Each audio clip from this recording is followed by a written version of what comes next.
here. All of you out there at podcast land are here to listen to us. Hopefully not to ridicule us behind our backs to your friends about how stupid we are. But we are back with another episode of Different Strings, a guitar adjacent podcast. And we are Wes and Andy. And you've already heard me talk a lot. So Andy, please say something. Save me from this monologue. About salty nuts. Hi, everyone. Welcome to the podcast. It's going to be an interesting week, I have a feeling. Fantastic. Our topic this week, and why Andy mentions it might be interesting, is the top 10 bands where nobody got or gets a free ride, but it may not actually end up being 10 bands. And after Andy tells everybody where you can find us on the internet, I'll tell you why it might not actually end up being 10 bands. Okay. Well, I wasn't ready for this. Gosh, we should probably do this more often. So, all right, let me think. Email differentstringspodcast@gmail.com. Subscribe wherever you listen to podcasts. Just look for Different Strings. And you can also find us on YouTube, Different Strings Podcast. And if you are on YouTube, do us a humongous favor and just like, subscribe, ask us questions, or leave comments. Hit the notification bell so you never miss what I refer to as action-packed thrill rides. I don't know what you refer to it as, Wes, but I happen to think that the 4-hour episodes we post every randomly, I think they're just informative and exciting. And I think everyone should be tuning in. And if you're not, like, why? Just why? Why? Exactly. Why? Why even live? And I'm going to tell everybody that's listening something, and Andy's going to hear this for the first time. We are working on a way to bring the website back. So if you were looking for the website and you notice that it's not there anymore, that's okay. You're not losing your mind. It really is temporarily gone, but we'll get that figured out as soon as we can. We will. So the reason why this might not actually be a top 10 list is because Andy and I did not coordinate our 5 things each. So we each came up with, it was an accident. Well, we each came up with 5 bands where nobody got a free ride. And we don't know yet if we have bands that are on both lists. So we may end up with a top 8 list. We may end up with a top 5 list for all we know. But I'm pretty sure, I know I did at least, I purposefully left off one band that I'm almost positive you're going to choose. Okay. I left 2 bands off that I'm almost positive you're going to choose, and I haven't seen your list, but I have a 100% confidence that you picked 2 bands that I purposely left off. I can't wait. Okay. So we may have a top 10 list, but for our opening act, I want to set a timer here. Hold on, let me pull this up. Oh no. This being my iPhone here. You're I'm going to give you, Andy, I'm going to give you a 5-minute timer to gush about the Tone Master Pro. Go. Oh no. All right. Well, oh my God. All right. I was not ready for that.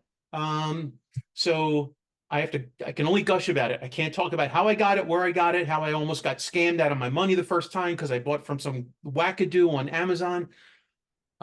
If you look behind me, it's blurry right now, but you could probably see that if it wasn't blurry, every pedal I own is laid out on the table. And why do you think that is, Wes?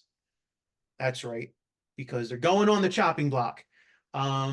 So I joined a 90s band a few months ago, and I've been playing around with different rigs and playing around with using different amps. And I decided to go with another all-in-one. I know tube amps rule, and I really love using pedals. And I sort of started having problems where I really wanted a certain effect for a certain song, but I couldn't justify buying a pedal for one song. And also it takes up space on the board and blah, blah, blah. Next thing you know, I'm buying the Tone Master Pro. So first impressions of this thing, far and away, the easiest modeler I have ever used. Out of the box, had I not read the manual, this thing is stupid easy to use. Um, it helps to read the manual, but I did not need to read the manual. In fact, there's several features that I did not read the manual and I figured it out on my own. Um, the Is touch that screen. because of the touchscreen, do you think? So I think the touch screen helps. It also helps that the Mac editor, PC editor, if you're so inclined, is also incredibly easy to use, very intuitive. But the interface itself. So on the ToneMaster Pro, there is, as you would expect on a floor modeler, there's a bunch of foot switches. But these are not ordinary foot switches. They are also rotary encoders. They are dials. And that's, I just noticed what I'm doing and I should not be doing that. In fact, I'll probably have to stop. So rotary encoders. So what this does is when you have foot switches that also act as rotary encoders, and now you're pulling up a model, say it's an amp, say it's a pedal, whatever, the ability to adjust parameters with a dial is severely lacking in the modeling world. And I absolutely, Fender knocked the ball out of the park in terms of the user interface, ease of use. Just there's not a ton, I will say, having been a Kemper owner, there are a lot of things that Fender could have done, a lot of parameters they could have given you to adjust, that made these menus super deep, super complex. You could have spent days, weeks, months tweaking things. That's not what this is for. This is for people who want to turn the thing on and out of the box start jamming. And that's what this thing does really well. Again, having come Two from the Kemper, it was an absolute joy to play, impossible to program, at least for someone like me, without having read the manual a billion times. User interface fantastic on the ToneMaster Pro, and just the whole layout and the fact that they kept it super simple, I think absolutely aces. How much time do I you have have? a you have a minute and a half left to tell me about how it sounds. Thank you. All of that would be pointless if it didn't sound good. How does it sound? So in headphones, as I use it for most of the time, it sounds great. I love it. Stereo, it's awesome. Where this thing really shines, weirdly, is plugging it into the Fender flat response 112 cabinet that I also got.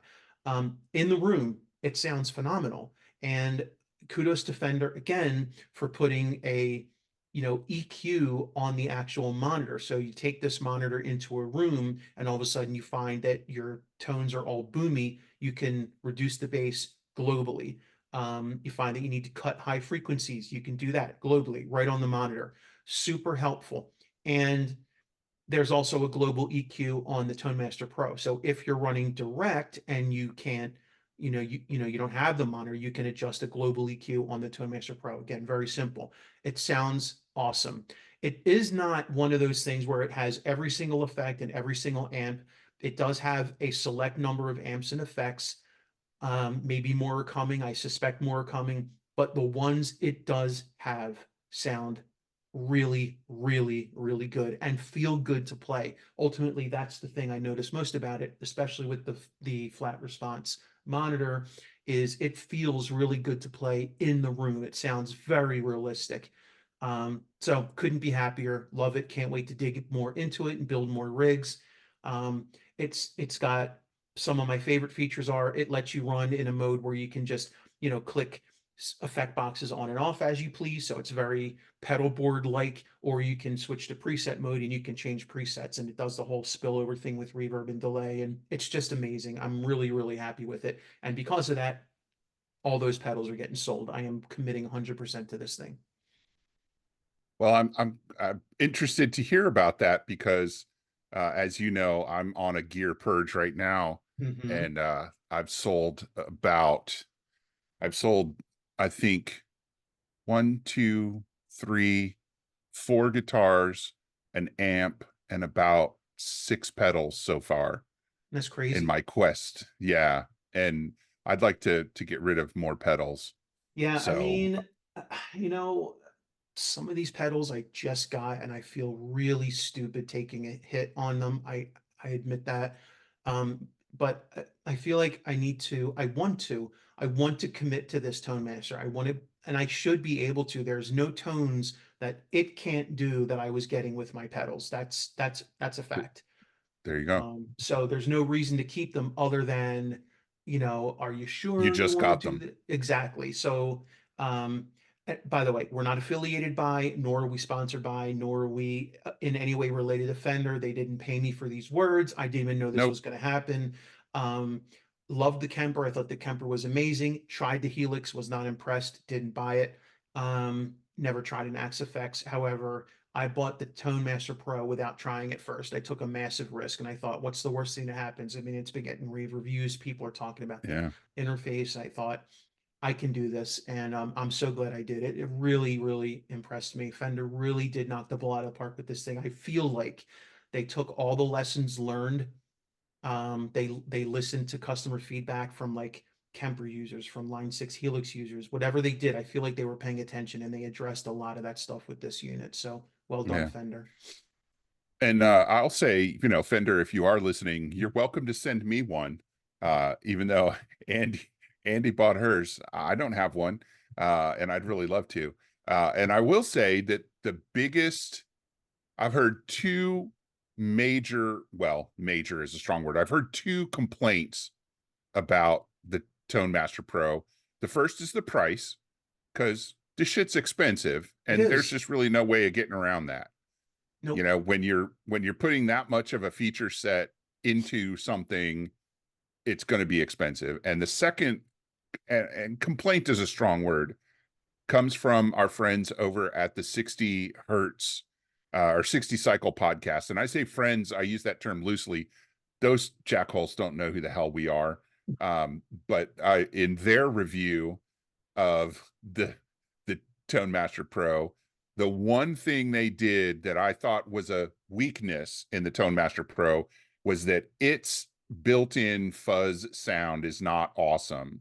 Mhm. And the folks at 60 Cycle got a much better fuzz sound using a fuzz pedal looped in through the various inputs and outputs. Mhm. And I thought, well, if that's the biggest tonal complaint that somebody can come up with, Mhm.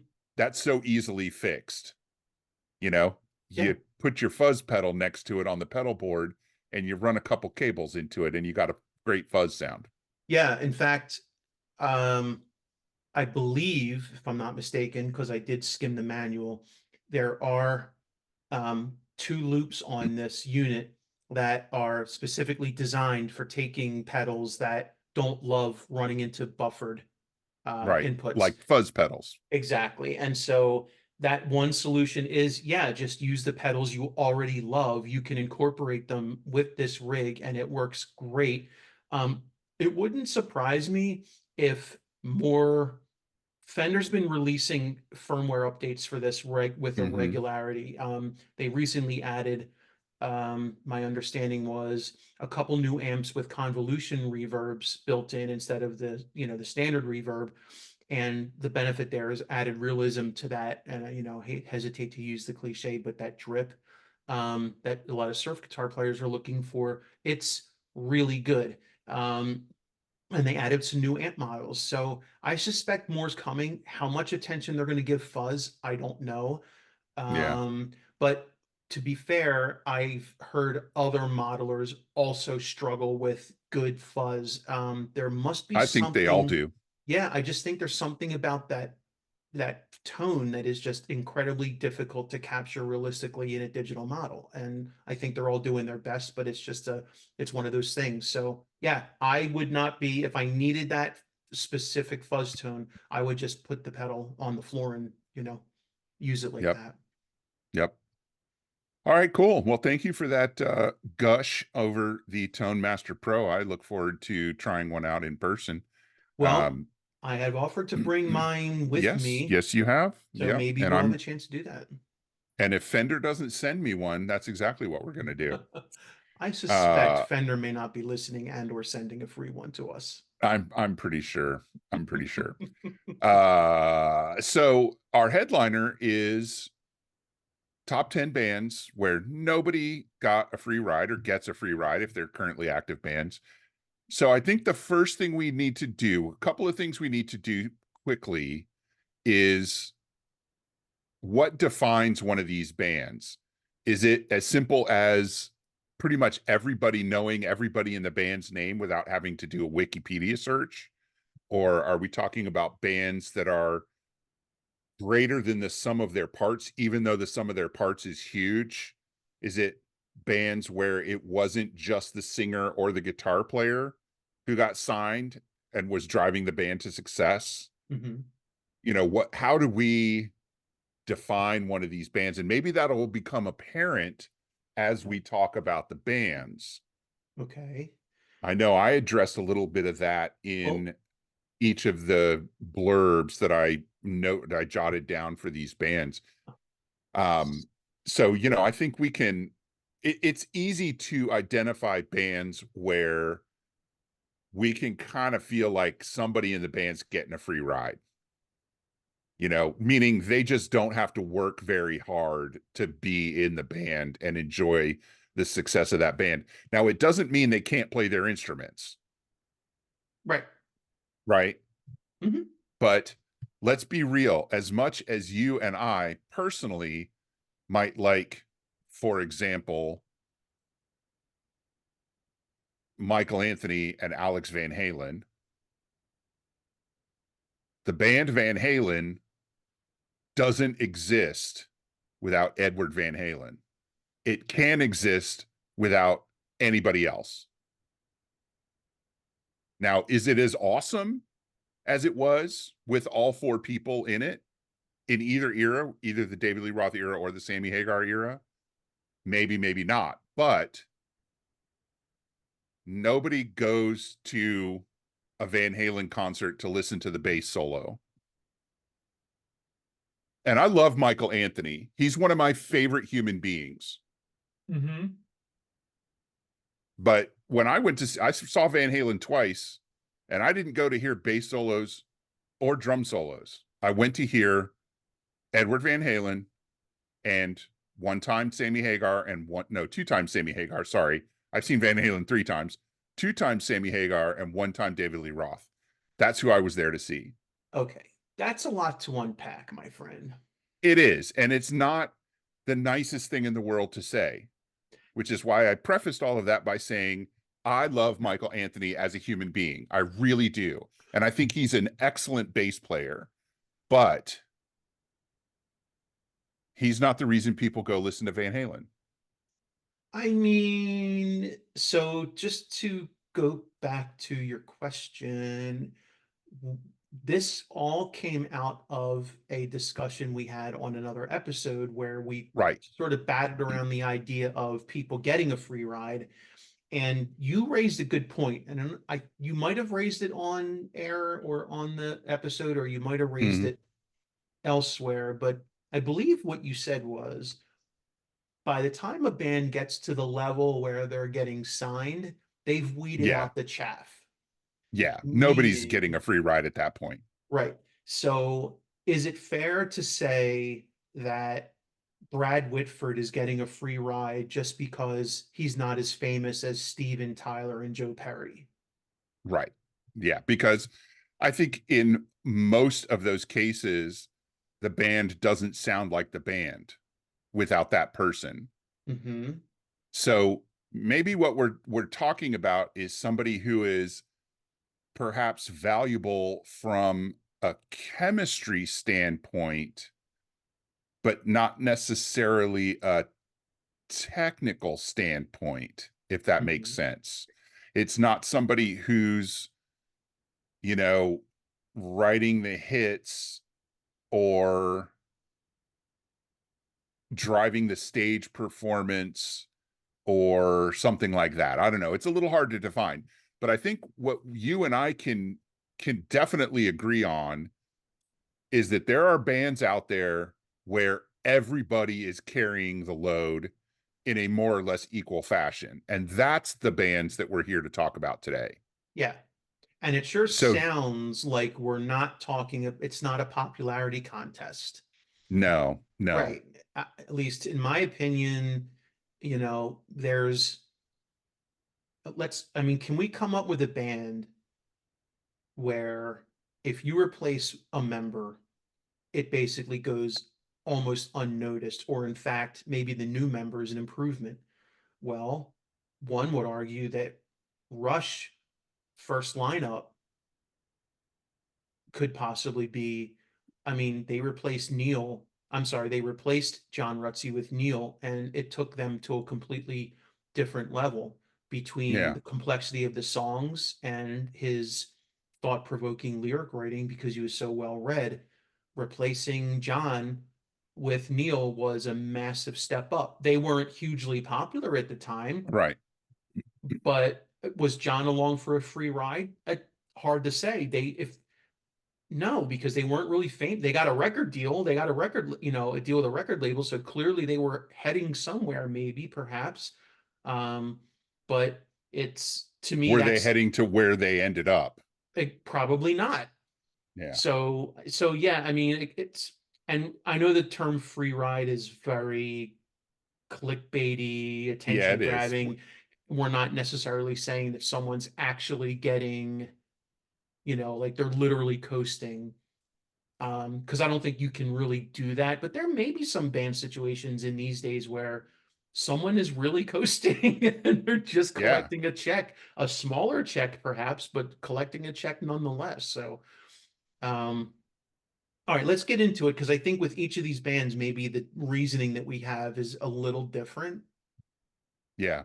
So do you want to count from 1 to 5, or do you want to count from 5 to 1 on our Oh, lists? well, I didn't put mine in any particular order. I actually just this is the order I came up with is the order they came to me.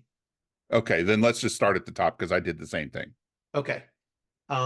So I don't know. Uh, I'm thinking of a number between 1 and 5. If you say it's an even number, you can go first. It's an even number. Okay, you can go first. Okay, I don't think anybody is going to be surprised by my first choice. It's Queen. Duh, and I left them off Yeah, my list because of you knew I would pick that. them, right? And you So should have. here's my reasoning, right? Every member of the band wrote great songs, and three of the four, no, I'll take that back. All four members wrote hit singles, Hmm. right? So Freddie kind of overshadows everybody because he's the front man and the primary lead singer, And larger than although life. and larger than life. Although Brian and Roger both sang lead on songs, uh, John, to my knowledge, did not sing lead on anything. Um, Brian definitely comes back in second place on the, hit singles list, but John Deacon, the bass player, number one, amazing bass player. Especially listen to the first 6 albums of their catalog when they were doing weirder stuff, Hmm. kind of much more genre bending stuff. Hmm. And you hear how good John Deacon really truly is and how big a part of their sound he is. But he wrote two of the band's biggest hits. He wrote Another One Bites the Dust, and he wrote You're My Best Friend, right? He also came up with that riff for Under Pressure, Hmm. and he wrote another hugely popular song called I Want to Break Free, which should have been a much bigger hit than it was. It charted, but it didn't, hit number one or anything like that. Hmm. Now, Roger Taylor, the drummer, in addition to being the highest voice you'll hear in any of their vocal harmonies, Uh-huh. he's that guy at the top of the range. He's a Not, classically trained that's singer. right. It's not Freddie. Yeah. He wrote a bunch of their best songs, in my opinion, even if the only hit single he had was Radio Gaga. So Roger wrote or co-wrote significantly I'm in Love with My Car, Fight from the Inside, Fun It, which is a fun song on the jazz album. These Are the Days of Our Lives, which is a very melancholy song that came out towards the end of their career, and a song from The Works called Machines or Back to Humans. That's the whole title, Hmm. which might be my favorite Queen song because it's weird and funky and just Cool. He also wrote a song called Tenement Funster and on the Sheer Heart Attack album, and the song Sheer Heart Attack album, or Sheer Heart Attack, which is on the News of the World album. And Right. that is a flat out punk song. It's basically a parody of a punk song, but because it's Queen, it's so good they had to put it on an album. That's right. Right. So there you got four guys in the band. They're all clearly identifiable in the songwriting process. They all wrote hit singles. And even though they replaced the guy who died, Freddie, with a couple of different singers, the band has never sounded the same. No, they're not the And of same course, band without Freddie. yeah. And of course, John Deacon has gone into retirement and doesn't play with them anymore. From what I understand, he's involved in the business side to the extent that Roger and Brian check with him before they make a big decision. And he pretty much just says, go ahead, do whatever you want, and collects his checks. But, you know, any band, like you can't look at Queen and go, yeah, that guy's coasting. Well, I mean, a lot of people used to accuse John Deacon of coasting without realizing what he was bringing to the table, because he wasn't the flashiest personality. Yeah, Didn't step up, it was quiet and reserved. right, and didn't step up to the mic like the rest of them. And so if you just think of John Deacon from his public persona, you could mistake him for being someone who is just there to fill the spot, and that is Yeah, not accurate. yeah. But I mean, like, You're My Best Friend was the second or third song he wrote. Crazy. And Yeah. some of the most memorable, unmistakable bass riffs that to this day are still sampled and used in other songs. Yep. Yep. Yep. That's dope. So All right. that's my first one. That is a great example. It's so good that I chose it and then took it off my list. You're like, that's too obvious. Wes is going to say that one. Yeah, there's another one coming. Okay, well, my first choice is probably patently obvious since I've already mentioned them, and that is the second lineup of Rush, which for most people is the only lineup.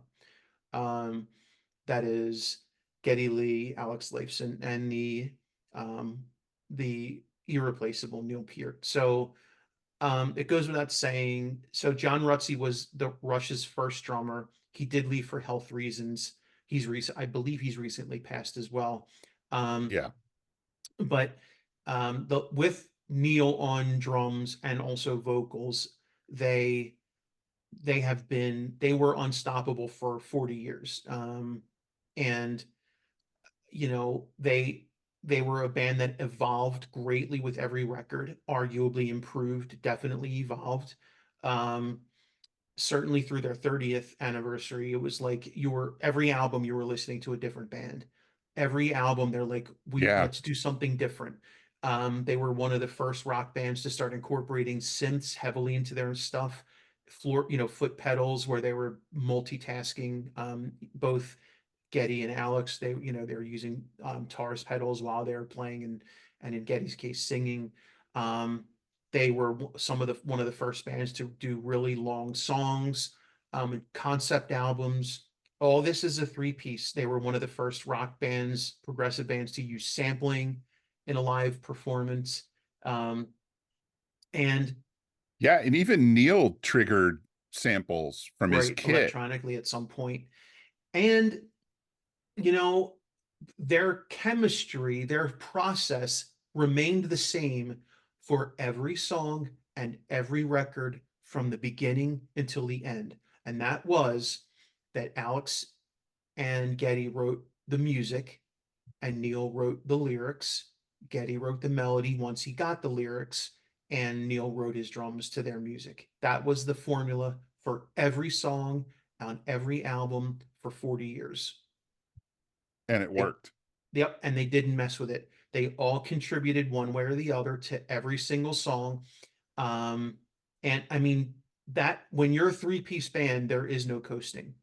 Hint, hint to another band coming up. When you're a three-piece band, there's no coasting. You all have a role to play. And like I said, for 40 years and dozens of albums, they used that formula and it never failed them. Um, I mean, arguably, not every Rush song is gold, but um, they were a progressive rock powerhouse, influenced hundreds of bands, if not thousands, over the years, and really left an indelible mark on music. And they did it together, to the point now where when they found out Neil was, getting too sick to tour, they were like, "We're done." It's Yeah. been several years. Alex has continued to do some solo stuff. Geddy has gotten into writing and books. They both partner on I want to say a microbrewery, or certainly they do something in that realm in Canada. But as far as Rush goes, they're done. And that's, Yeah. to me, that's how it should be. And they're They still friends. I mean, absolutely. yeah, they grew up in the same town. Hmm. They both still have homes there. Hmm.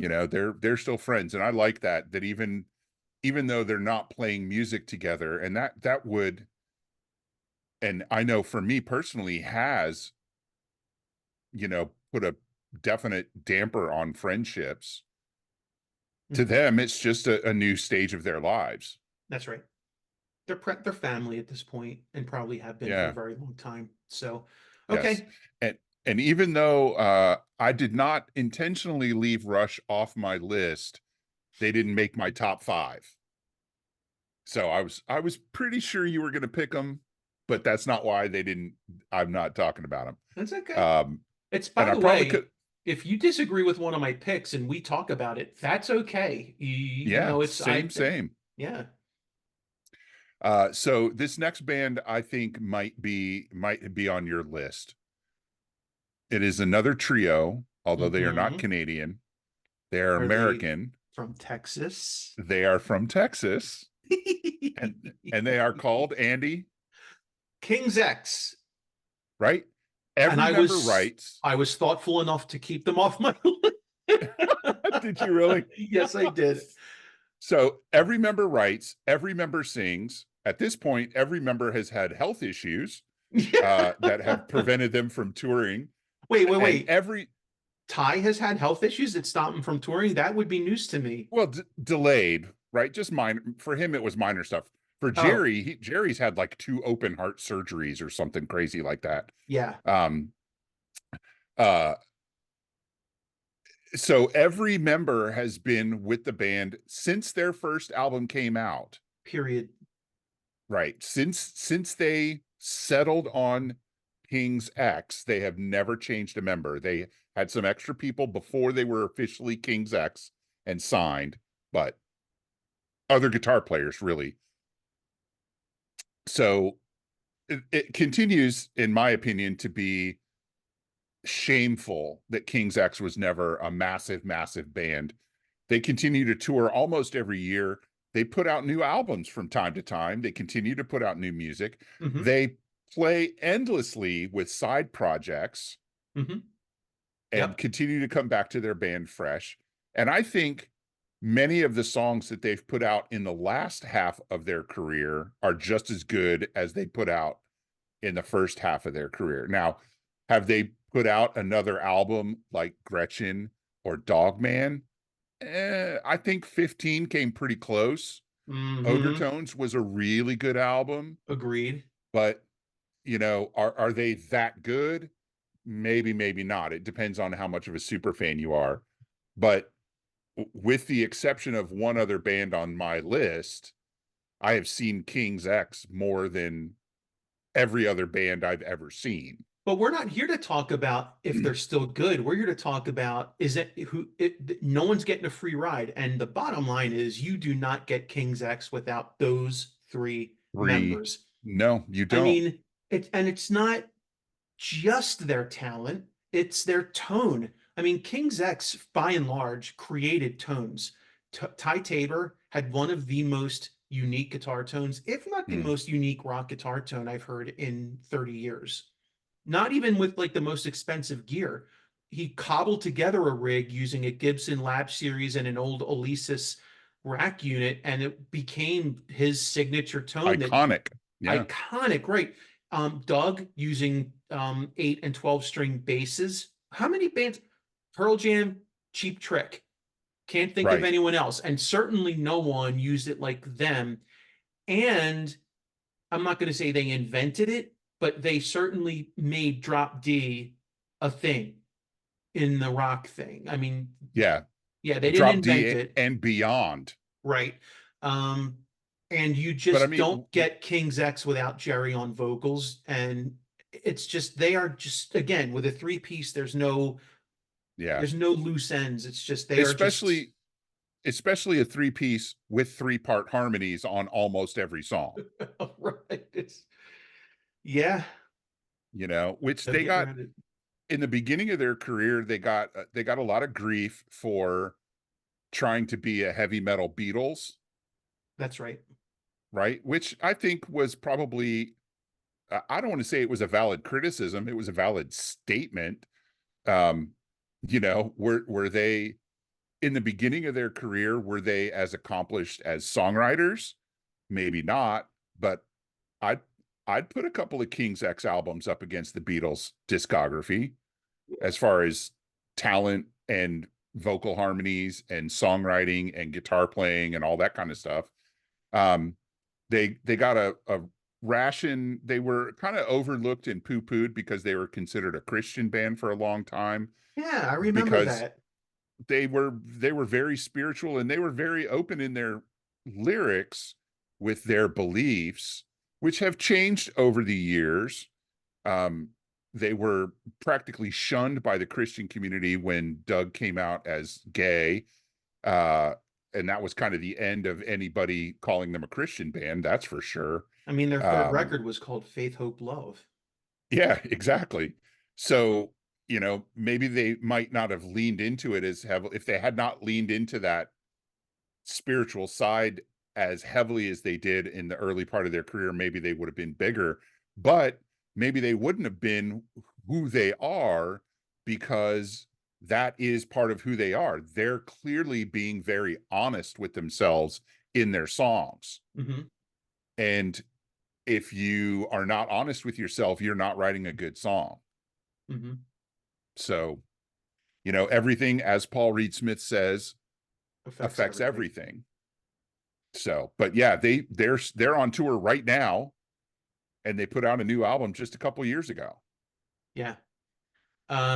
Yeah, they were definitely the first band, the first band that came to mind. And I said, well, I think I'm gonna leave this easy pickings for Wes because Yeah. I knew we were both going to pick it. Okay.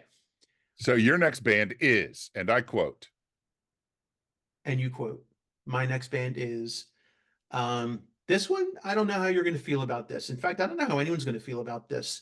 My next pick is the Beatles. I thought about they made my list of other possibles. Okay. For obvious reasons, this is a little bit of a weird one because the running joke is that Ringo Starr is useless.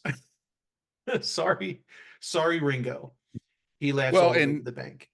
yeah, not just that Ringo Starr was wrongly criticized as being useless, but also that George Harrison was just there to play guitar solos. That's right. Yeah. Yeah. I mean, when you talk about the Beatles, you're talking usually about John Lennon and Paul McCartney. And sure, they were the voice. Um, they were for the most part, although George and Ringo did sing plenty, especially as the years progressed. Yeah. Um, but you do not get the Beatles without all four of them. No. And I don't think I have to spend a whole lot of time arguing this point. Um, if you're not a diehard Beatles fan or you haven't read up or looked into what made the Beatles, I highly encourage you to do that. But it goes without saying that Ringo Starr, George Harrison, just as important to the Beatles' early success and sound as they were later, as that band continued to progress and evolve and they started having more of a voice in the band. Um, they were responsible for some of their most iconic stuff. So, and I know you're a George Harrison fan. I don't have to tell you, Huge. yeah, that George was hugely influential. He was not just a side guitar player he was hugely influential. And so, yeah, those are the Beatles are just, to me, you don't get a powerhouse like the Beatles without all four of those guys doing something. So that's my second pick. Thoughts on that? No argument. You have Frozen. Am I back? You are back. Okay. Without George Harrison, the the Rickenbacker 12 string isn't a mainstream instrument. Really? Yeah, it just isn't. Huh. I mean, I, I don't see how you don't identify the beginnings of the popularity of that specific guitar model with George Harrison as being, because I mean, let's face it, everybody who was in a band in the 70s, and then probably most people in the 80s, and a lot of people in the 90s, and a good number of people still now are influenced and inspired by the Beatles. That's right. Right? Roger McGuinn doesn't pick up a Rickenbacker 12 string without George Harrison. Right. And he's not the only one. And he's not the only one, right? So, but you've also got all of the things that they did as technical pioneers as well, Mm-hmm. you know, pushing the recording arts. And one of the things that I got from watching a lot of the documentary that came out, that was like, I don't remember, it was 114 hours or whatever. Um, and I didn't watch every minute of it. Frankly, I fell asleep a lot of times because a lot of it is just them farting around. But they were all there. They were all present, Mm-hmm. and they were together, plus Yoko. Um, but I'm sorry. I don't I'm not digging into that at all. I just said that to be funny. I didn't mean it in a negative way. I'm sure Yoko Ono is a perfectly fine human being. Um, Is she though? but yeah, yeah, I mean, I got no argument. I think the Beatles might have ended up in my top 10, but they didn't make my top 5. I had some picks that, like, I was on the border with, and I was like, nah, there's got to be better. And so I kind of like had this shout out list that I was keeping. Like, if I can't come up with five really solid picks, I'll lean on this list. Um, Yeah. anyway, okay. So Beatles were my number two. Who is your pick? Who is your number three pick?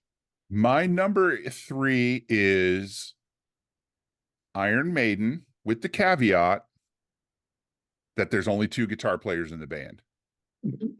So a certain lineup. Well, no, not a certain lineup, just not the current lineup.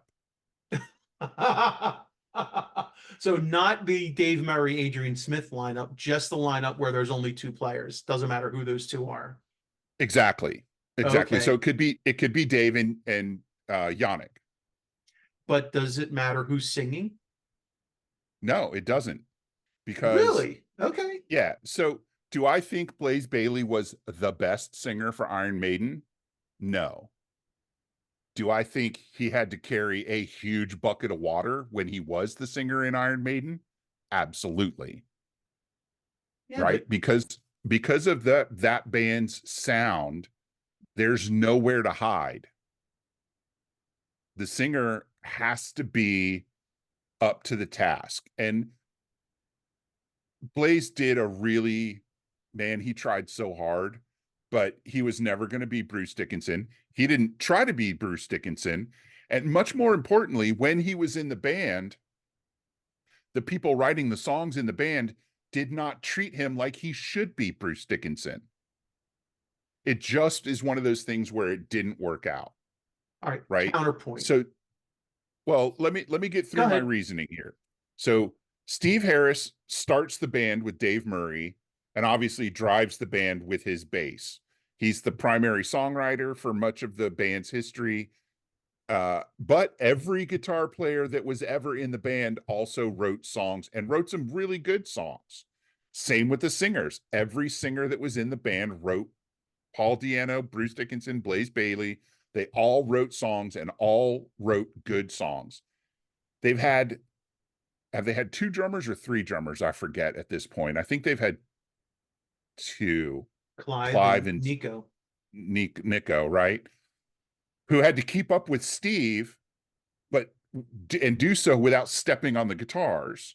And of course, when your band is built so heavily on a dual lead lineup, both of your guitar players have to be awesome and have to carry their weight. You take away any one of those people, and the sound of the band changes, right? Because as they replaced people, the sound of the band changed every time, which I think shows how significant each person that was ever in Iron Maiden was. And same thing when Bruce came back to the band, Mhm. their sound changed again. It was reminiscent of Bruce's first stretch with the band Mhm. and Adrian, because they both left and they both came back at the same time. Their sound after that is very reminiscent of the sound when they were in the band the first time, but it wasn't exactly the same. Mm. Right. But now I do think in the modern age, I think Yannick can coast a little bit. Like they don't need him with capital need. But having seen them live twice now with three guitar players, it really makes them sound awesome in concert, having three guitar players. Okay. Because now when they go to when they go to the harmony leads, the middle doesn't drop out because there's a rhythm guitar player. Right. And they don't have to go to a tape to make the sound full. They weren't doing that before though, right? No, but they could have, right? Lots of bands Really? use tracks. Yeah. So your counterpoint. Well, okay, so I'm looking at it through your lens. I can understand it. I guess as I perceive Iron Maiden, um, I think my opinion's colored by the fact that they were my first concert in 1983, and it was with a very specific lineup of, you know, Yeah, Steve, of course, Bruce, Adrian, Dave, and Nico. yeah. And I And feel, that's their golden era lineup. No two shakes about it. yeah, and I feel, so I'm saying feel because clearly this is opinion, that they defined the sound that they would carry for a long time, right? Anyone who joins the band after that is basically joining an already established band with an established sound, and they just have to like blend in. Not saying that Blaze didn't write, because he did. Not saying he didn't sound great, which he did. Not saying he didn't make the bands, evolve a little bit, which he did. But were they already an established sound? You know what Iron Maiden sounds like. And they have Yeah, a, so my thought was, yes, the band has evolved and they changed members and things like that, but there was a specific lineup that once you mess with that, it's not the same band. yeah, Doesn't mean they're yeah. not I good, but they were just yes. established. And I absolutely agree with you. And part of the reason why Blaze failed in that band is because the fans wanted him to sound like Bruce. Thank you. Had nothing to do And with his ability or anything. that's It's right. just they want what they want and they wanted what they had. You know, and Steve Harris has been very clear in interviews that there were some interpersonal chemistry issues between them, but Okay. maybe it might have been a little bit their fault because, four guys who are coming off of making five albums together and now there's a new guy, you know. Yeah. uh, so there's that aspect. And but Steve has been very clear in saying that he did not expect Blaze to sound like Bruce. To Hmm. them, I think, especially for Steve, changing band members is not a stressor for him Okay. until that point, because every time they changed a band member, they got better. Yes, they did. And I Yeah. think he fully expected them to continue to grow. And there was so much fan pushback because Blaze didn't sound like Bruce that it made it difficult for them to move forward. So tell me if this is true. They get Blaze, fan pushback is so bad that it starts affecting numbers, right? Album sales, concert sale, Mm-hmm. ticket sales, and you're like, well, we really want to make this work with this guy, but the fans aren't having it. It's either we have to go back to Bruce or we lose face with the record label. Like, how much of it is just a business decision, which kind of Yeah. sucks when you're at that level. But hey, life isn't fair. The music, they call it the music business for a reason. Yep. Okay. Yes, they absolutely do. All right. Um, so my next one is lineup specific as well. Okay. So I'm gonna say the first lineup of Yes, the first lineup of Yes. But when I say the first lineup, I mean John on vocals, Chris on bass, who just that's as far as I'm concerned, Chris on bass is Yes. Yeah. Steve Howe on guitar, Rick Wakeman on keys, and Bill Bruford on drums. That lineup Okay. to me is you get Yes where no one's getting a free ride. Everyone is contributing to that band in some way, shape, or form. Yeah. Um, Yeah, I can't really argue with you on that. I think Rick Wakeman is an overlooked part of that band in that era. mhm. But I absolutely it's easy to say, oh, the keyboard player got a free ride, but no, not in Yes. No. Um, Maybe in a band that has two guitar players, the keyboard player is getting a little bit of a free ride, right? but yeah, I mean, and this isn't even like my quote unquote favorite Yes lineup. I mean, I, I'm one of those Johnny come latelys. I actually discovered Rush late in life, and by the time I really got into Yes, they already had Trevor Rabin.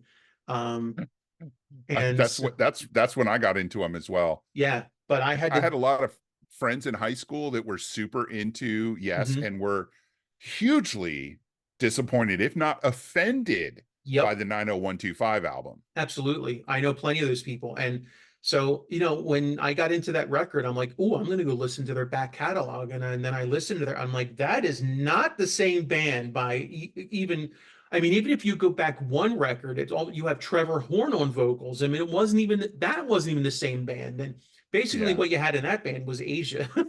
So with Yeah. Trevor Horn. Yeah. Um, but, um, but then I really did go back and because I like progressive music, I just wasn't a big Yes fan. When you go back and you listen to that lineup and you think of some of the songs, epics that they created in that lineup, um, just that is a hugely influential lineup in for progressive music. Some iconic records and iconic songs on those records, and I mean, I'm not saying that Alan White's not a good drummer. Alan White's a phenomenal drummer. I'm not saying Tony Kaye isn't a good keyboard player. He's amazing. But, obviously a big part of Yes's sound was John Anderson. Yeah. And his lyrics and his vocal stylings, huge. Obviously, a big part of Yes's sound was Steve Howe and his blend of rockabilly and country and Jazz and blues and jazz. everything. Yeah, I mean, it's just not Yes without him. I mean, yes, I know it was Yes when Trevor Rabin was in the band, but it's not the same Yes. Um, Bill Bruford again, jazz. These people just brought such a such a voice to that band. You just do not get that. And they all contributed to their songs. They all had a Yeah. big piece of it, which is one of the reasons why the band kept changing lineups because you had massive talent, massive egos clashing at all times, all the time. And they're writing these epic songs that arguably some of these albums just broke them. It just broke them and they weren't able to keep going. So Yeah. yeah, so yes, but that specific lineup very particularly I think So is I had to I defines I had to Yes. go and look Mhm. So the pre Trevor Rabin, the three Yes albums I listen to are the Yes album, Mhm. Fragile, and Close to the Edge. Mhm. And uh, Tony Kaye was the keyboard player on the Yes album, Yep. but Rick Wakeman was the keyboard player on Fragile and Close to the Edge. Mhm. And those are, all three of those are fantastic albums. Mhm. But I would say that I probably no, I don't know. I don't. Tony was a traditional keyboard player. Rick Yeah, he was, was. yeah, Rick was classically trained. He brought more excitement to the project. Tony was a great keyboard player, just he was not like Rick. Rick was, and then when they brought Tony back, again, he was a great rock keyboard player. He did some amazing stuff on 90125, but if you're thinking about Yes in their progressive days where they became this powerhouse, it was Rick on keys. Yeah, you're right. You're 100% right. He was the magician back there. So, Yeah. okay, you're up, my friend. Okay. Now, are you sitting down, Andy? I'm totally sitting down. Okay, because this is gonna my number four pick is gonna shake you to your core. All right, don't build it up too much. He's looking at me. Go on. Night Ranger. What? You are punking me. Nope. I said it. Night Ranger. All Now right. listen. Now listen. For a hair metal band, Night Ranger wrote some really fantastic songs that ran from unapologetically sappy ballads Mhm. to outright blazing hard rock. Mhm. Okay. The hits came hard and fast throughout the 80s, right? You got When You Close Your Eyes, written by keyboard player Alan Fitzgerald. Not to mention, he's the guy who wrote the piano part for Sister Christian, arguably the band's most popular and most famous song. Mhm. Now, Kelly Keagy wrote the song, but Mhm. Alan Fitzgerald came up with the piano part, Okay. right? You've But got does but does writing one piano part make you make you just as equal as everybody else? in this band, in that era, yes, Okay. right? Plus, keyboard wasn't an afterthought. Even though they were a two guitar band, keyboard was not an afterthought in that band, Agreed. like it is in a lot of bands. Like you have, um, right, Black Sabbath, Dio, Ozzy, Whitesnake. they all have keyboard players. Whitesnake, they all have keyboard players, but except for maybe one song, that's it. In Night Ranger, and I've seen them live, believe it or not. I believe it. Um, uh, not an afterthought in that band, right? So Jeff Watson, the co-lead guitar player in this era, wrote the song "Goodbye," which I think is one of their best songs. Mhm. Uh, Plus, he had that really amazing eight-finger tapping technique that we, of course, now when we see it, it's like, oh, it's no big deal. But at the time, it was groundbreaking. Mhm. He was one of the first people to take finger tapping and elevate it beyond what Eddie Van Halen was doing, Mhm. right? Nobody sounds like Eddie Van Halen as a finger tapper. But until recently, the last 10 years, nobody sounded like Jeff Watson either, Mhm. because he just had this technique that nobody else could master, right? So then you got the other guitar player who's Brad Gillis, who took a break from Night Ranger to play for a guy you might have heard of. His name is Ozzy Osbourne Yeah, when Randy died. after Randy died. Yeah. So you've got drummer slash lead singer Kelly Keagy and bass player slash lead singer Jack Blades, who did the bulk of the songwriting, but there's nobody in that lineup that you can't do without in that lineup in that era, Mhm. Okay. right?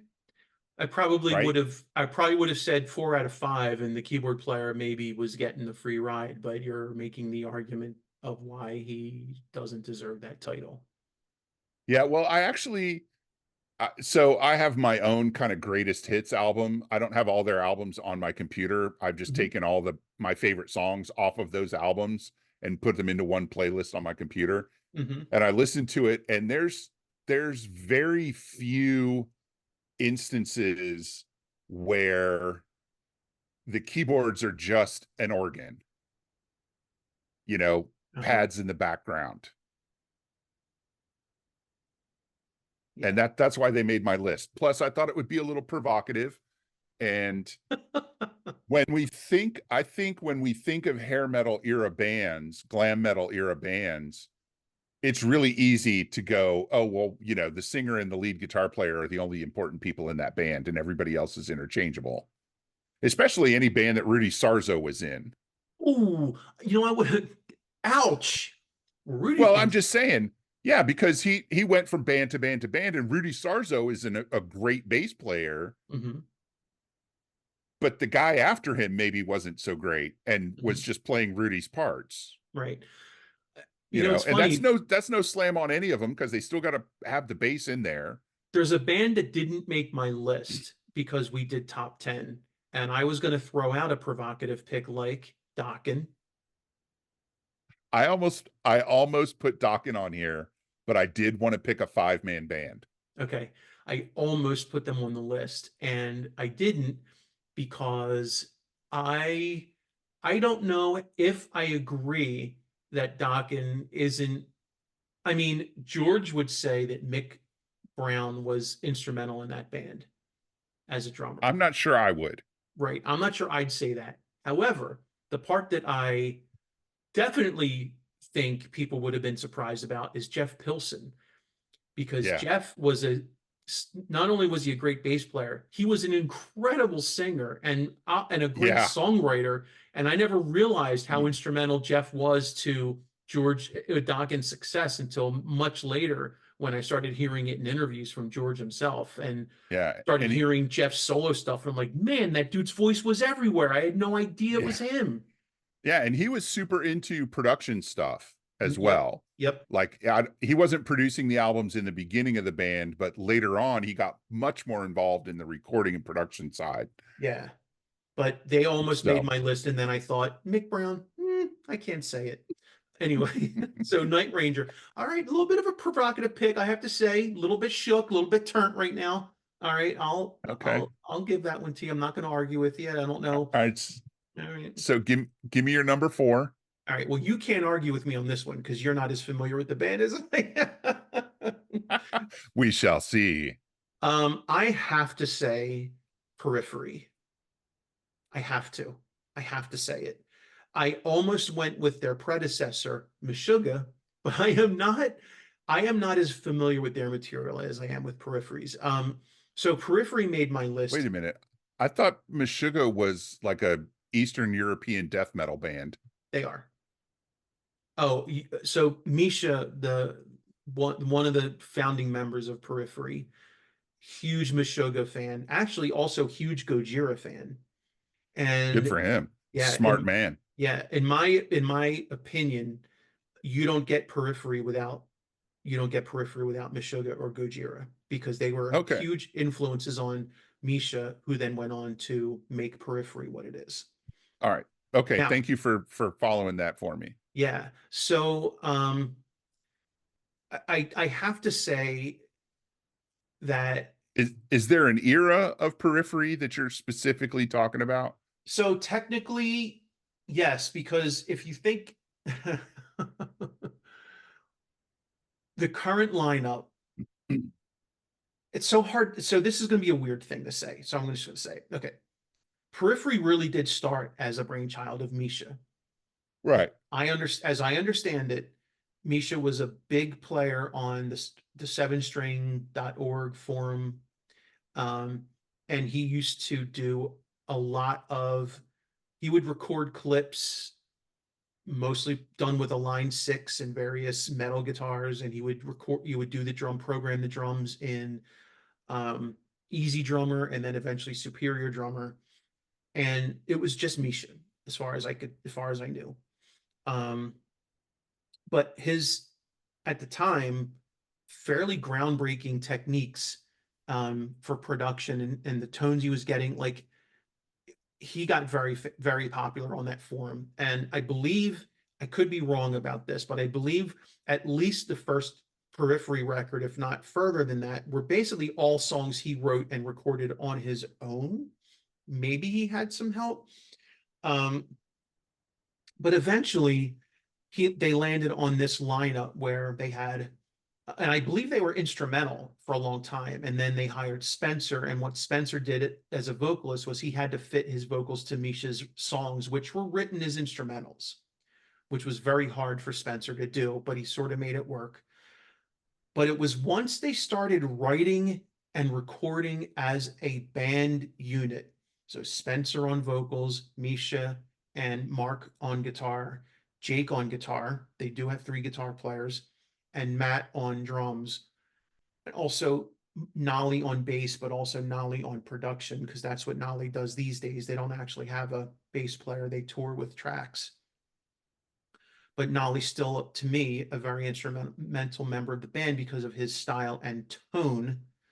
Um, Once they started working as a cohesive unit, the best of Periphery happened. Meaning they were writing songs as songs, not as instrumentals, where they were going to somehow shoehorn vocals into. They were now writing cohesively. They knew that they were going to have vocals. They were leaving space for vocals. They were focusing more on melody and less on, you know, less on just trying to throw as many notes in as they could. And to me, the golden era of Periphery started when they started writing as a unit. Um, Plus, they really gave Spencer room to shine as a vocalist. He does some things vocally that he just was not doing when he was just an afterthought. Right. And to me, it's once they started creating as a band, giving Nolly the room to do what he does on bass, giving Matt the room to do what he does, incorporating more of Jake's stuff and Mark's stuff, his stuff. I really feel like the best Periphery happened once they started doing that, and that's where they are right now. And I can't picture them in any other Yeah. format, in any other lineup. It's just So that feels to me like you're talking about Periphery 2 is the start point mhm. for everybody. Nobody can coast. Nobody can fake it I'd and do even well in this band. I'd even go beyond that because I feel like Periphery 2 might have been leftover instrumental stuff that they just threw some vocals on.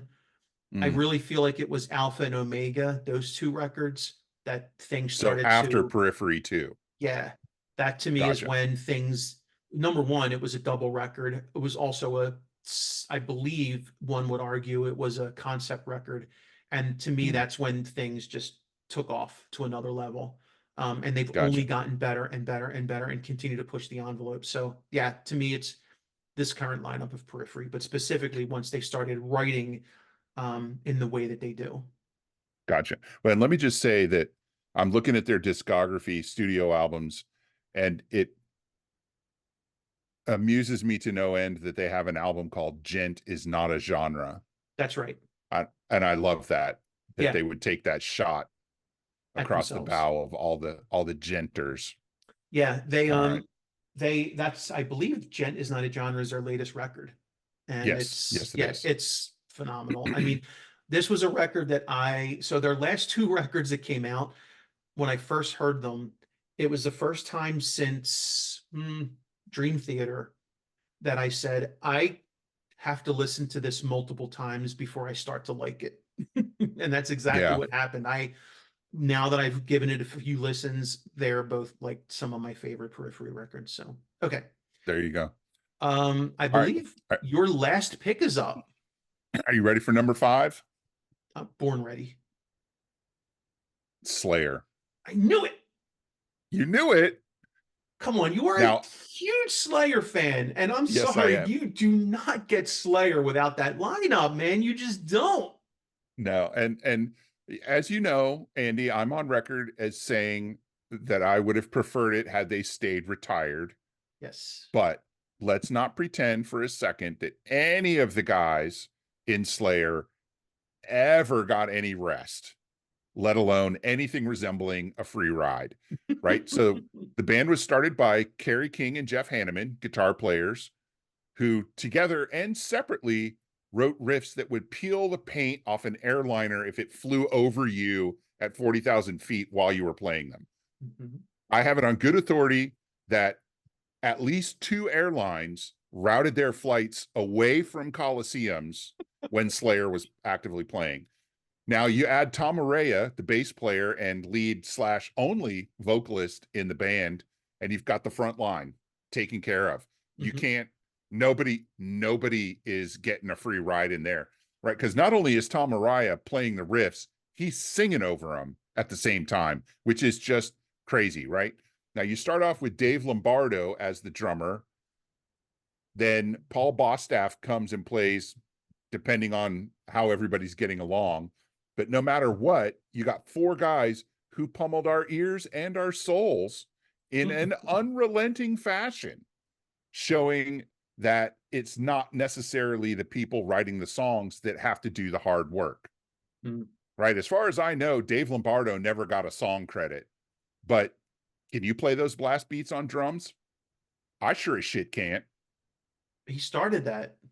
Yeah. So how do you have Slayer, any Slayer album without Dave Lombardo or then Paul Bostaff, right? Wait, I said So that with confidence, but I don't know that's true. I don't know that Dave Lombardo started that, but I don't that's okay. We'll remember go with it. anyone. I don't. I don't remember that before him. I just don't. I don't.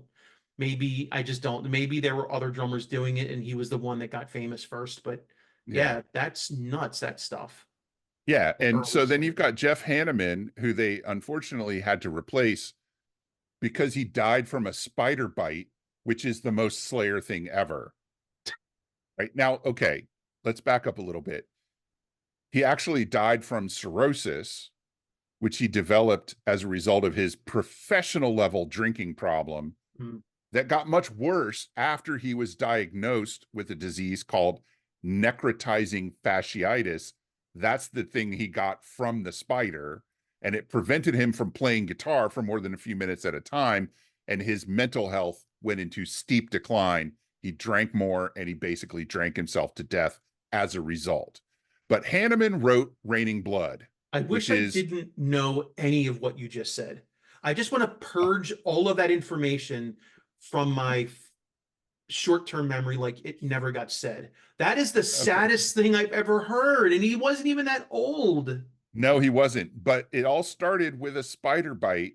And once again, most Slayer thing ever. Why is it that Jeff dies from that and Toby Maguire gets superpowers? I don't think it's fair. Yeah, different spiders. Um, Oh, okay. plus, I think, and I may catch some flack for this, but I think Slayer has released their best albums in the last 25 years.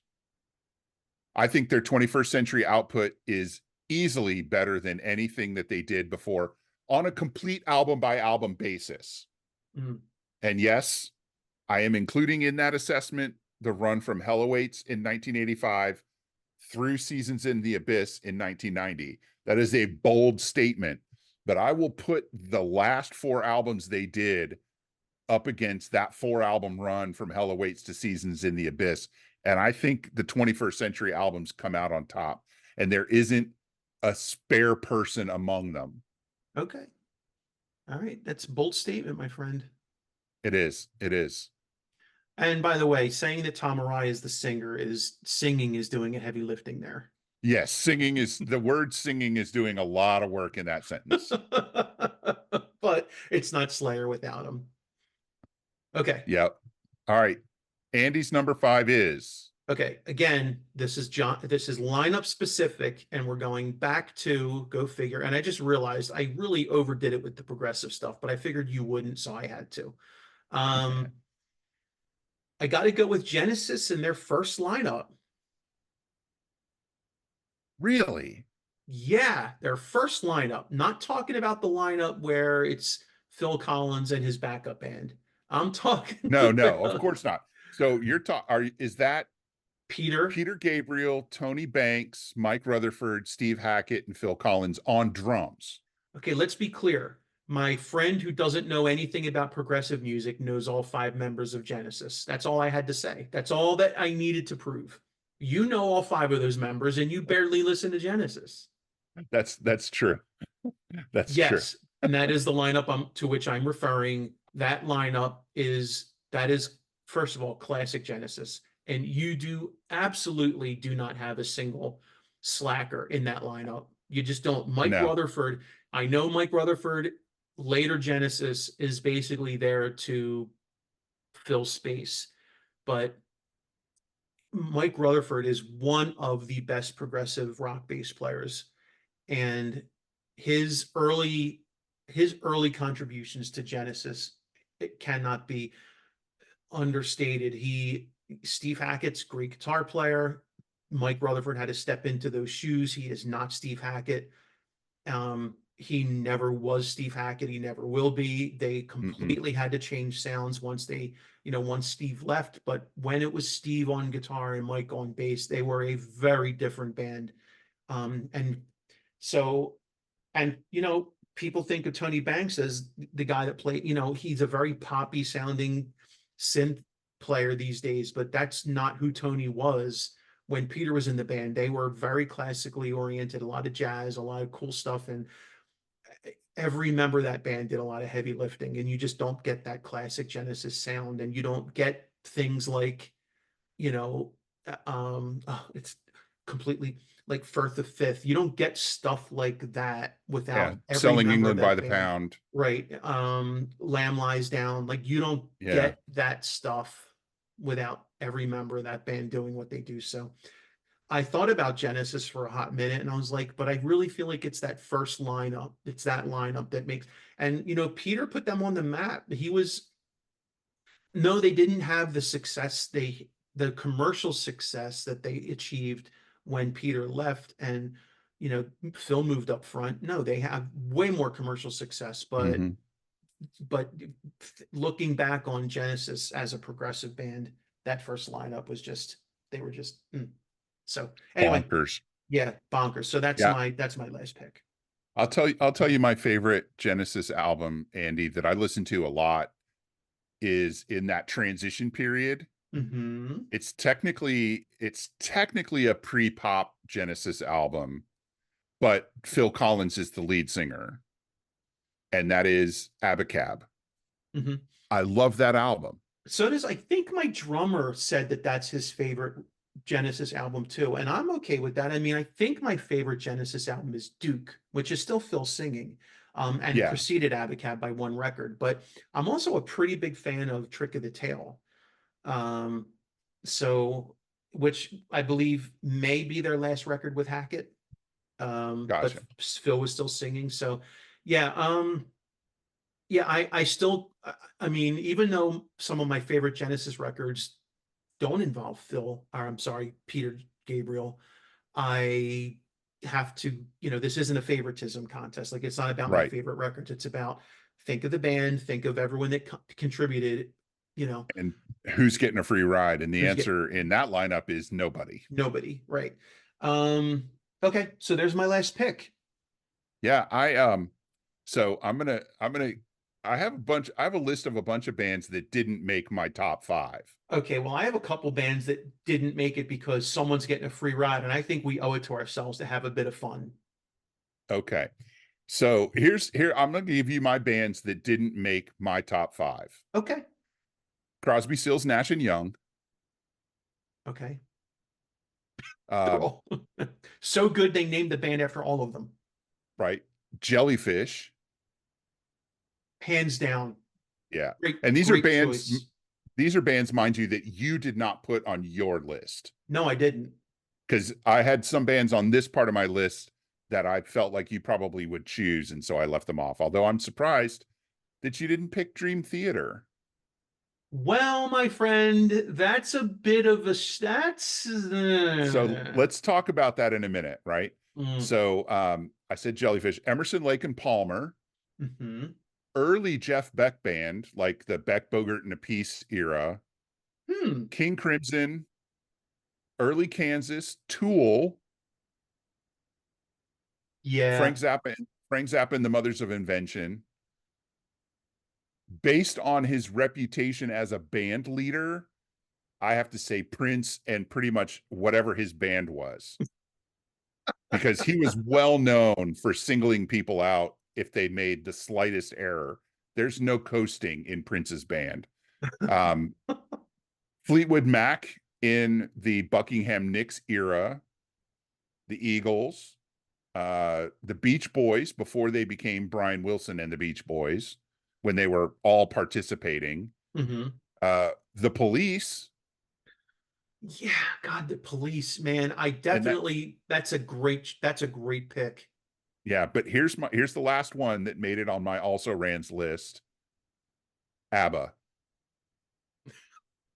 Okay. right? Because you got the two dudes doing the vast bulk of the songwriting and Uh-huh. playing a lot of the instruments, Mhm. and you got the two women doing the vast bulk of the singing, Mhm. right? So they have different roles in the band, but they're critical roles.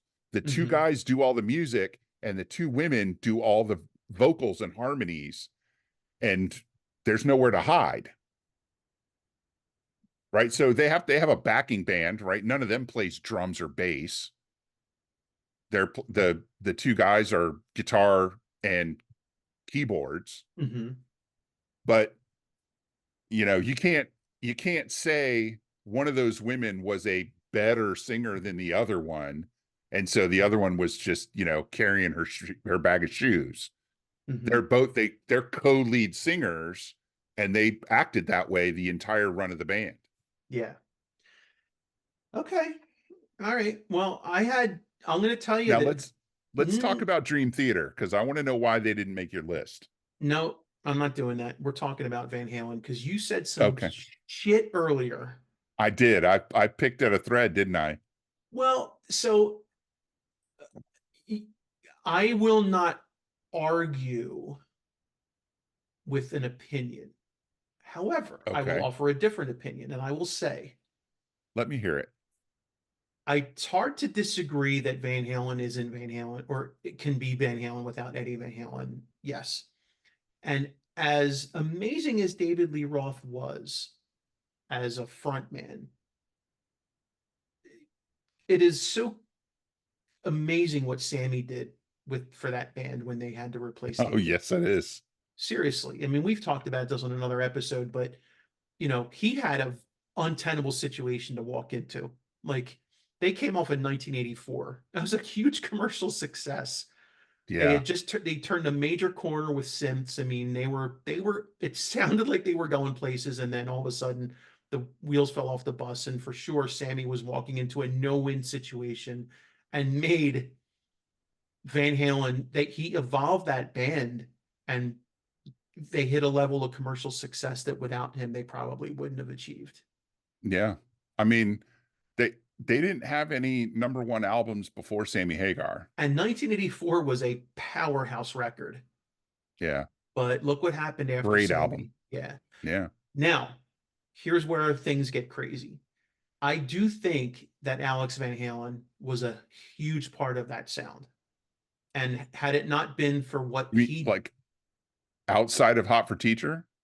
yes, yes, Alex Van Halen's drum sound, his style, his sound, I think was a huge reason they were successful. And I'd also argue that Michael Anthony's not just his bass playing, because I mean, not the greatest bass player on the planet, but his vocals, his background vocals are all That over is a that. really great point that I forgot when I was running my mouth at the top of the episode. Yeah, you're right. You're right. I completely forgot about how crucial, and I think it's easy to say, to identify how crucial his background vocals were, because both David Lee Roth and Eddie Van Halen himself downplayed how crucial his background vocals were. Right? Eddie always says, "Well, I sang background too." Yeah, not like Michael Anthony, you didn't. That's right. That's right. Yeah. So anyway, that was what I was thinking when you mentioned Michael Anthony. I was actually thinking more of his vocals. Yeah, that's a really solid point. And Mike, I want to apologize. Although I said I was very clear. I love you as a human being. I I I poo-pooed your bass playing, and that was not a kind thing for me to do. And I also need to say this, um, not that you aren't aware of this, but and I don't like to speak ill of the dead. It has surfaced that Eddie Van Halen was maybe not the nicest guy at a lot of times. Yeah, I've been seeing a lot of that going around, and you know, I think part of it is just that people are now more comfortable speaking their truth about their interactions with Eddie Van Halen because he's dead, which Uh, means he can't tank their career. Sammy Hagar released an autobiography, and he Yeah. apparently said some things that were true, and he regrets it, given that, you know, it's kind of tarnished Eddie's, you know, I wouldn't say I mean, let's be honest, people still adore Eddie like, he walked on Oh water, yeah. but what Sammy was saying was people saw the stage persona where Eddie was always smiling and having a good time, and what they didn't realize is that he was an alcoholic and a nasty drunk. Yeah. And And yeah, I mean, he had huge, huge substance abuse problems throughout his career. and he was apparently raised, um his parents were mixed race Dutch Indonesian, and from what I'm hearing, it is not uncommon for his parents' generation to be less than tolerant of other mixed race people. So it's come out that in drunken stupors or while not at his best, Eddie has made some comments about gays, calling them fruitcakes, and saying some Just stuff about in other mixed race people. And like, he just wasn't at his best. yeah. And one of the things that apparently he did a lot was shit talk Mike Anthony and tell him what to do and what to play. And if it wasn't for me, there wouldn't be a you and all that. And the reason I'm saying all that is because Michael Anthony isn't just a good bass player and a great human being and a great singer, but apparently he has a humongous tolerance for bullshit. Yeah. Yeah. Sammy's been really clear that he never saw Eddie show Mike what to play like people say he did. Right. He said, maybe he said, do this, but he never like picked up a bass and showed him what to play. Right. And Sometimes these that's been stories the gain, rumor. right. Because I think sometimes these stories get legs Yeah. and it becomes more than it is. But yeah. So anyway, I just thought it was worth talking about him. So you want to get into Dream Theater a little bit? Yeah, I'm really curious why Dream Theater didn't make your list because I know you have your issues with Dream Theater, but I know you're also a big fan. Yeah. And I don't know that much about them other than, a couple of albums. And I'll be honest with you, Images and Words by far my favorite Dream Theater album. I listen Hmm. to that still to this day. I don't really listen to a lot of their other albums. I don't have very many of the other ones. Hmm. And besides that, my other favorite album they did is the live set of Dark Side of the Moon, Okay. which is not their music. Right. I didn't pick Dream Theater for a couple of reasons. And one of them is not because it was so much an obvious pick. In fact, that's not one of the reasons. To me, it wasn't an obvious pick. So, Wes, I'm sure you know that you and I both love our country. And to love our country doesn't mean we can't see its flaws and talk about them. Right. Well, I feel Yes. the same way about Dream Theater. Okay. So that's where I'm going with that. So I have been a fan of Dream Theater since Images and Words. And I won't say that every album has been, to me, a personal favorite, but for many years, they were knocking the ball out of the park by and large as a progressive band with every single record. Yeah. And um, so they, Mike Portnoy parted ways with the band. They picked up Mike Mangini, recorded a good album and then a phenomenal album, and then, in my humblest of humble opinions, up since then. After that, it was piles of shit. My opinion. Okay. Sure. As a Dream Theater fan, I feel like something happened, and I don't know what, I don't know why, but that's what happened. Okay. So, arguably, one could say, well, clearly Mike Portnoy was a huge influence on the band. So, I will say Dream Theater is not the same band without Mike Portnoy. Even though they did record one of my favorite records without Mike Portnoy, Hmm. I think he was more critical to that band's success than maybe previously thought. Even probably by the people in the band. Bingo. That's number one. Number two, I don't know enough about the band dynamic to say this for sure, but I don't feel like Dream Theater couldn't be Dream Theater without a different singer. That's in my opinion. Yeah, I can see an argument for that. You know, I saying that as someone who has seen them live, I think what James does in the studio, by and large, pretty good. But when I see them live, I feel like something's missing. They're just not a great vocal band.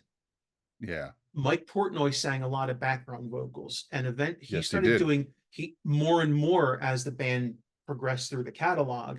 At some point, it started to sound like he was a co-lead singer. He was on everything.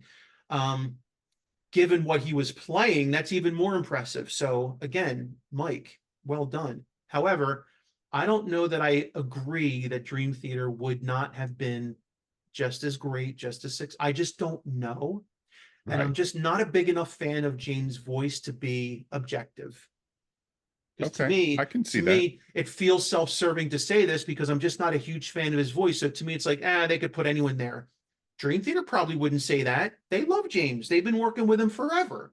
So they Yeah. probably don't agree with that. But I don't know that I feel that way. And I just don't think I'm objective enough. So I just figured let me avoid it altogether. Okay. I can see that. I respect that. And I just And haven't I think, liked them enough lately to even want to talk about them. yeah. Like with Yeah. Slayer, their latest out, like you like their recent stuff. Like Oh yeah. if more, if not as much, if not more, as their like golden era. So, but I can't say the same for Dream Theater right now. And is it great that Mike's back? I hope this next record is redeeming for them. I will listen to it, but I don't, I'm not like holding my breath that it's going to be amazing, but I could be wrong. Maybe what he comes with is just what they need to like get back on track. Yeah. Well, I guess we'll find out when they put the album out. All right, so I'm sorry I have to do this. We need to talk about some bands where someone got a free ride. We owe it to ourselves to spend a little bit of time. I know this episode is long as fuck.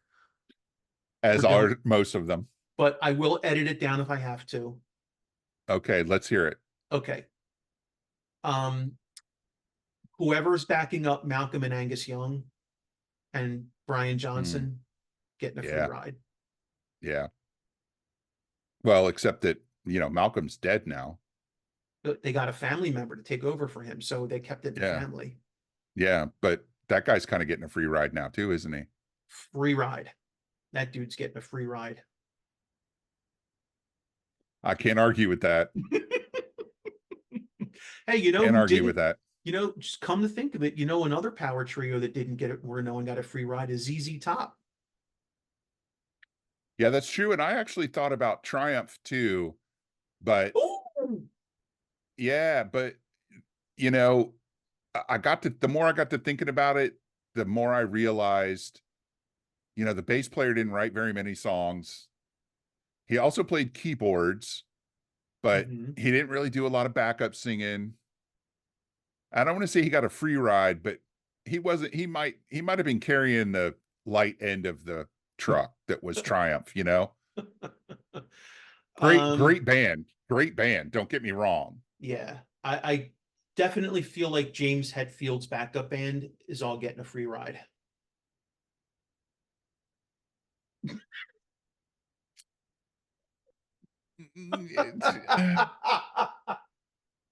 I think I think I think the one aspect of Metallica, the one thing in Metallica that is absolutely getting a free ride is Kirk Hammett's wah pedal. And if he would just eliminate that from his life, it would really improve things. I think Dunlop must be paying him a fucking fortune. I think Dave Mustaine's backup band is definitely getting. I mean, they all work really hard though, Yeah. but he But changes at this band point, members yeah. like he changes underwear, and it's like who even is Megadeth anymore? It's just Dave Mustaine and whoever he doesn't piss off that week. Yeah. Well, and the the peak era, Nick Menza, Marty Friedman, Oh, Dave, of course, and David Ellefson. Ellefson, there's no free ride on those albums. No Not way. even not even when they cut their hair and tried to go mainstream. But ever since then, I can't really argue with you that. And even though they're putting out new music, And their lead guitar player Kiko is amazing. amazing. He's not Yeah. doing it anymore though. He had to stop for I think for family. Yeah. And they got some of but yeah, I mean, when Dave started to have to go overseas to find people willing to play with him, Yeah. There's no one left in America. yeah. um oh, you just made me think of someone else that's not getting a free ride, and then they just as quickly as they entered my head, they left. Oh, it's a Bing. shame. I'm so sorry. All right, well, I guess that's enough. We've gone long, and I just wanted to have some fun. Oh, I also, got one. Izzy Stradlin's backup band, whoever they are. Yeah. Yeah. They're definitely living off his Guns N' Roses um notoriousness. But also, and let me throw this down, right? Not because I'm dissing them, but the keyboard player in Foo Fighters,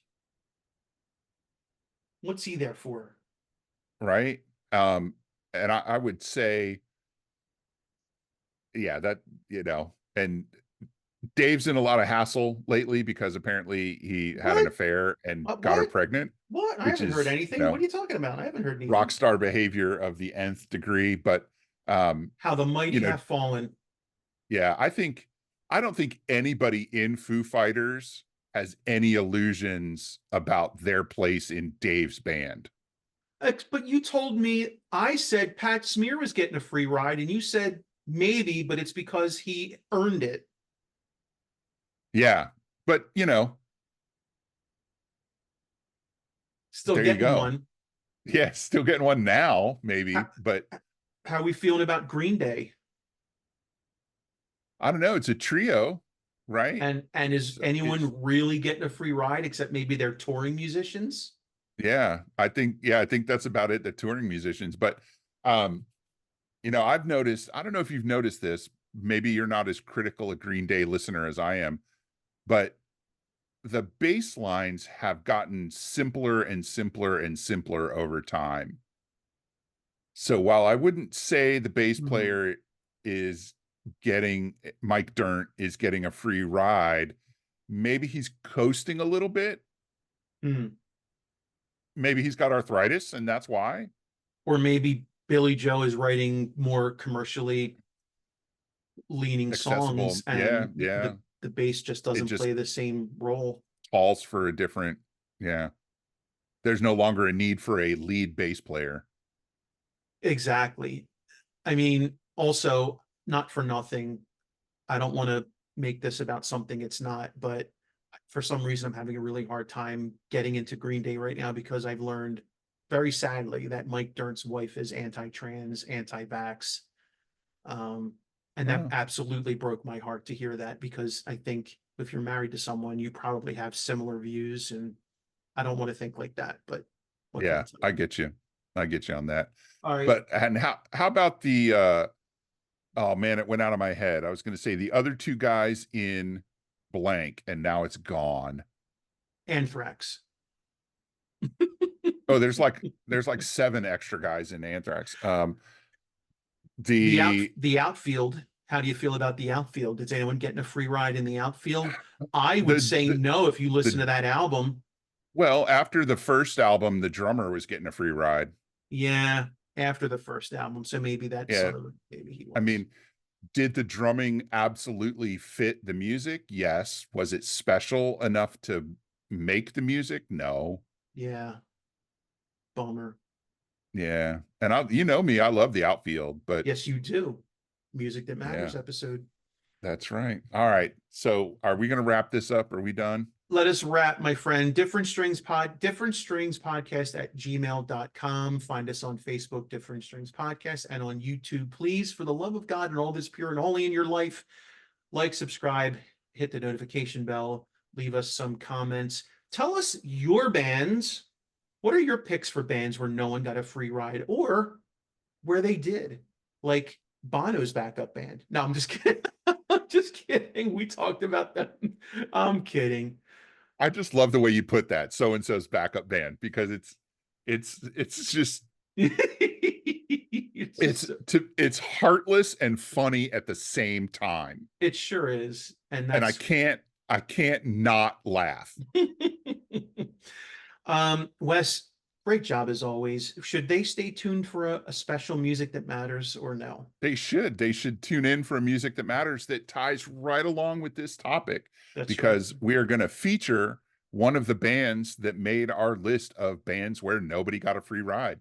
Right. And is that Stone Gossard's backup band or also known as Pearl Jam, or what are we thinking?